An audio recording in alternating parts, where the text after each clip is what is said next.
Dear all, welcome to this new tutorial dedicated to Adobe Premiere Pro, one of the best video editors you can use to realize your own videos by adding nice effects, transitions, and color adjustments.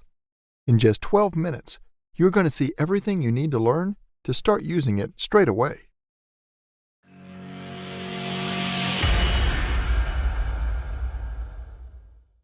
Premiere Pro comes with the Creative Cloud bundle, and it is available for both Windows and Mac OS with a proper subscription plan. When you open Premiere, the home screen page opens, showing several options to start off. You can pick any latest project made. Go to Open Project on the left to browse for any other project, or click on New Project to start with a new one by setting name, destination folder, and further video and audio options at the bottom. The new project opens on the main interface, made by several panels that may change according to the workspace you select from the top. In this tutorial, we will use the editing one only, but you can always reopen any missing panel from the Window tab. Before going on, let's understand the main structure of any Premiere Pro project.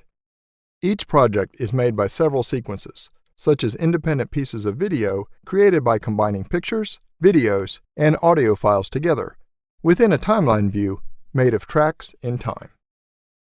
When starting a new project, you won't have any sequence, so use Control or Command and N to make a new one. On the left, select the right video template to use, or switch to Settings above to use your own options. Select Custom on Editing mode to apply your own frame rate, frame size, color code, sample rate, and so on. Consider that you will work with these sequence properties through the whole video editing process. Once the sequence is in place, you can import files by dragging and dropping these to the timeline tracks from any folder or the main media browser panel on the left. Pictures and videos are collected inside video tracks with a V letter, as blocks in pink and blue color, respectively, whereas sound files inside audio tracks with an A letter, as blocks in green color. You can use your mouse wheel to move through time and use it with Alt or the Option key to zoom in and out around your mouse cursor. You can find all your imported files and created sequences inside the project panel on the left. To get a quick preview of your sequence in progress, you can use the Program panel on top, showing the frame under the blue timeline playhead. Click and drag on the timeline to move it and check specific frames in time, or use the player buttons to play back all in real time smoothly. If you get a laggy preview, you may need to lower its quality with playback resolution, or reduce its size by going to Sequence, Sequence Settings, Video Preview. Just pay attention to keep the same aspect ratio between width and height size of your sequence. As you import clips, some of these may appear zoomed in, cut, or with annoying black bars if these do not match the sequence size and aspect ratio. To resolve black bars, open the Project panel, right-click on the sequence, and go to Auto Frame Sequence, selecting the correct aspect ratio to keep. A new sequence will be created with all the clips zoomed in enough. You may need to add other clips if these are missing, and correct others if they are too much enlarged. We will see how to adjust these later in this video. Let's see how to edit these clips.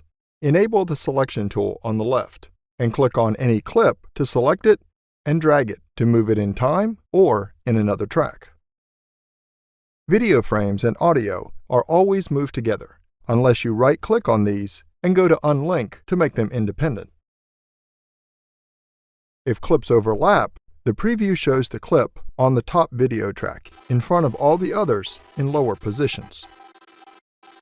Click and drag any clip edge to adjust its duration. This cuts content from videos and audio files to make these shorter in time. To extend and shorten these in time without cutting content, you can change their playback rate with the Rate Stretch tool. A shorter clip is played faster, over 100%. And an extended clip is played slower, below 100%.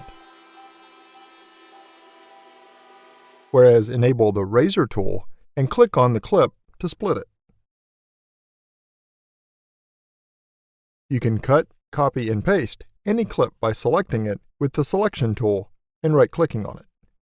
Choose Clear to remove any clip definitely.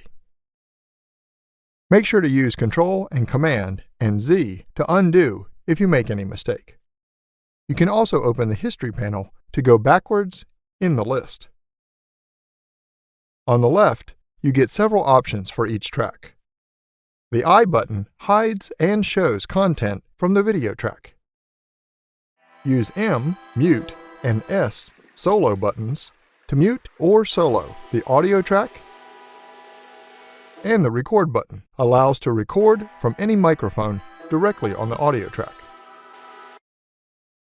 You can adjust the recording source and options with Edit, Preferences, Audio Hardware. Enable the lock button to prevent modifications on any track and adjust the whole sequence volume with the Mix track at the bottom. Make sure to avoid red volume levels or you risk to get distortion in output. To add or remove tracks, right-click on any vacant part on the left. You can adjust all the properties of any clip by selecting it and opening the Effect Controls panel. Here, click and drag to change values. Click on the FX button to disable or enable any property modification, and use the Reset button to revert these to their original value. Depending on the kind of clip selected, you get video and audio options. On images and videos, you can adjust position and size with scale, especially if the clip is bigger than the preview or is partially cut. Rotate the clip with rotation and add transparency with opacity. On audio, you can set the volume level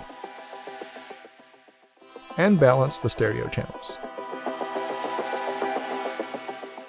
From the Effects panel, you can browse for loads of video and audio effects that you can apply by dragging and dropping these on any clip.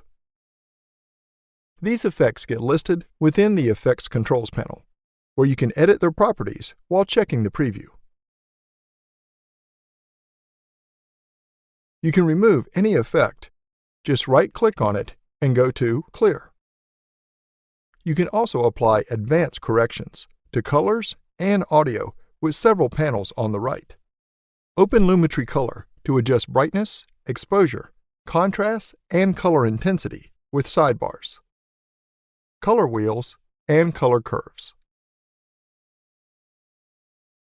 Whereas with Essential Sound, select the kind of source you have selected and apply audio ducking, reverb, and audio adjustment.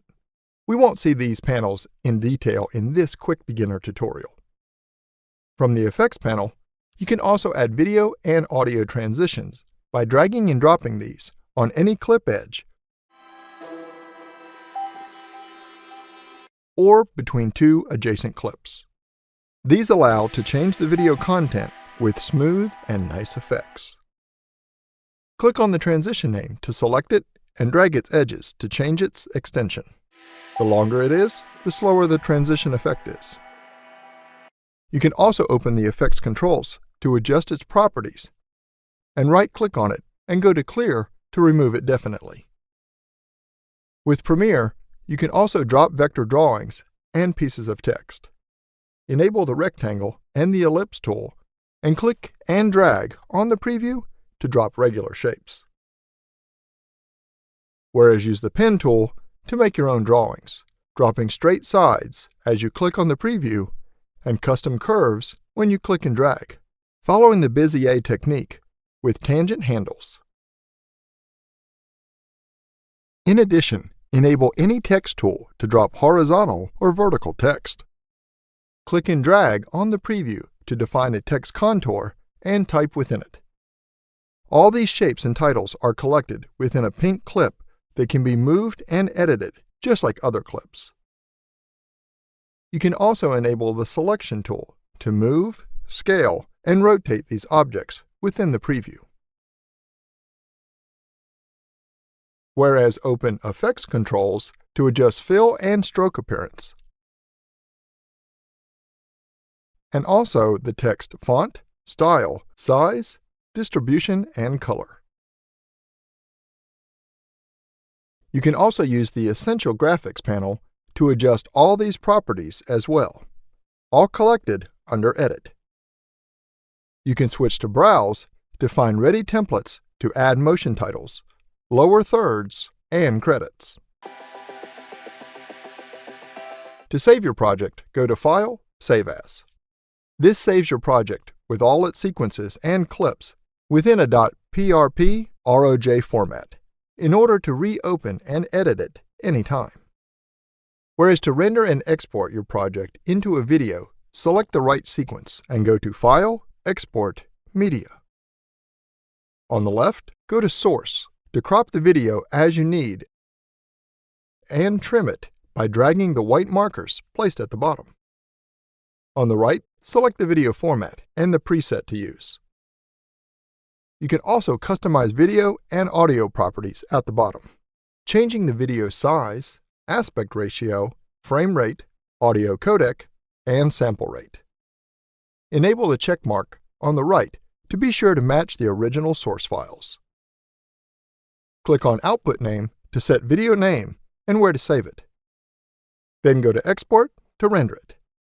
Thank you very much for watching. Make sure to check out our YouTube channel and our website for more amazing and outstanding free guides.